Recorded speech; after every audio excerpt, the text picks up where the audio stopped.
তোমার টিচার যদি তোমাকে পরীক্ষায় সাবজেক্ট ভার্ব এগ্রিমেন্ট থেকে প্রশ্ন করে নম্বর কাটতে চায় তাহলে এই তিনটা প্রশ্ন তোমাকে অবশ্যই করবে। চলো ভাই তোমাকে সেগুলো সলভ করে দিই। Number 1, the teacher as well as the students dash absent. এখানে ওয়াজ হবে নাকি ওয়্যার হবে? দেখো সাবজেক্টের জায়গায় আমরা টিচার দেখছি, এটা সিঙ্গুলার, আবার দ্য স্টুডেন্টস প্লুরাল দেখছি। কি হবে? হিসাবটা একদম সিম্পল।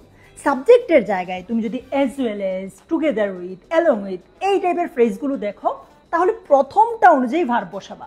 প্রথমটা কি? দ্য টিচার, এটা কি? Singular, so singular verb was হবে, প্লুরাল ভার্ব ওয়্যার হবে না এখানে।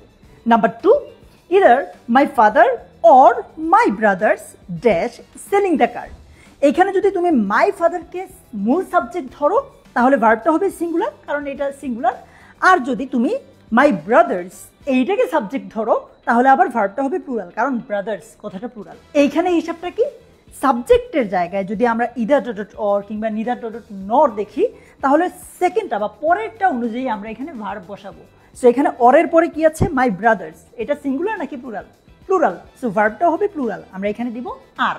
সো কি বলতে পারি? Either my father or my brothers are selling the কার।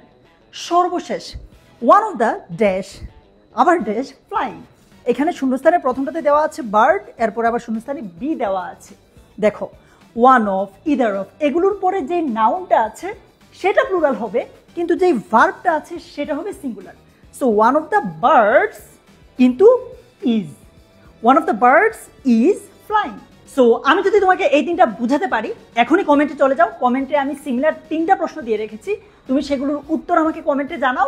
আমি নিজে সেগুলো রিপ্লাই দিয়ে জানিয়ে দেবো যে তোমার উত্তরটা সঠিক কিনা। আর হ্যাঁ, ভিডিওটা যে কোনো সময় খুঁজে পেতে এখনই সেভ করে ফেলো।